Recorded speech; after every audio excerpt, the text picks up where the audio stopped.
করি আপনারা সবাই ভালো আছেন। আসুন আজকে আপনাদেরকে কাজ দেখাই কি কি করলাম। এই দেখুন ভাত রান্না করেছি,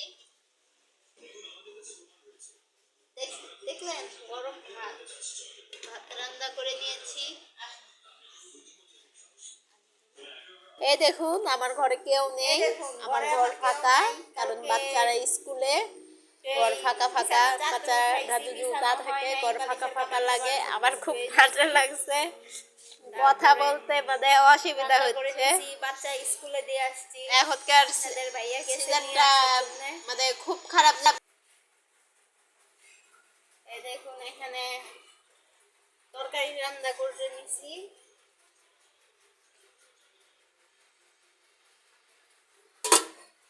এখানে কিসের তরকারি রান্না করলাম, এই দেখুন এক বালতি কাপড় ধুয়ে দিয়েছি, ছাদে যাওয়া লাগবে কাপড়গুলো মেলে দিয়ে আসার জন্য। আরো অনেক কাজ আছে, বাথরুমে কাপড় ভিজায় রাখছি। চলো ছাদে যাই। মেলা শেষ, আজকে কটা কাপড়ই, প্রত্যেকদিন আমার অল্প অল্প অল্প অল্প করে কাপড় ধোয়া লাগে কিছু কিছু, কারণ আপনাদের এত দূরে গেলে কথা শোনা যায়, কারণ আপনাদের ভাইয়া কষাই কাজ করে, ওনার কাপড় একদিনও রাখা যায় না, ওনার কাপড় প্রত্যেক দিনই ধুয়ে দেওয়া লাগে, না ধুইলে হয় না।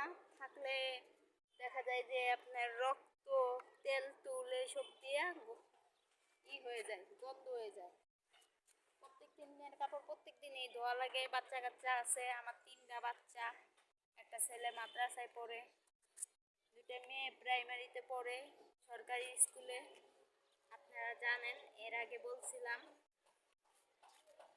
তা আপনাদের ভাইয়া আমি সকালবেলা মেয়ে 2টারে নিয়ে রেখে আসছি স্কুলে, এখন আপনাদের ভাইয়া গেছে নিয়ে আসার জন্য। আসুন যাওয়া যাক। আজকে রোদটা অনেক কড়া উঠছে, কম্বল ভিজাইছি, কম্বলটা ধুয়ে দিব। অনেকগুলা কাপড়ই কয়দিন ধোয়া হয়েছে, কম্বল টম্বল খেতা অনেক কিছু।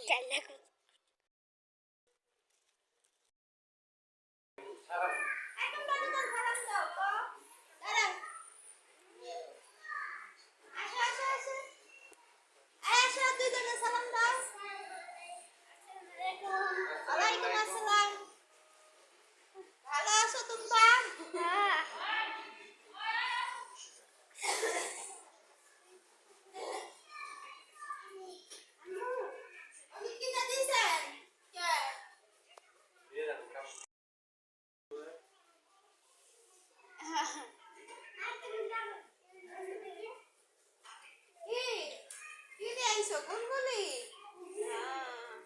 একটা গুলগুলি দুইটা ছিল, একটা খাইতে খাইতে আয় বসছে।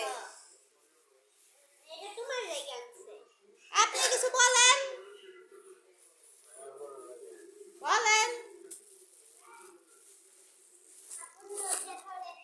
লজ্জা করে আপু, ওরে বাবা লজ্জা করে। আচ্ছা আজকে এ পর্যন্তই, আপনারা সবাই ভালো থাকবেন, সুস্থ থাকবেন, আল্লাহ হাফেজ।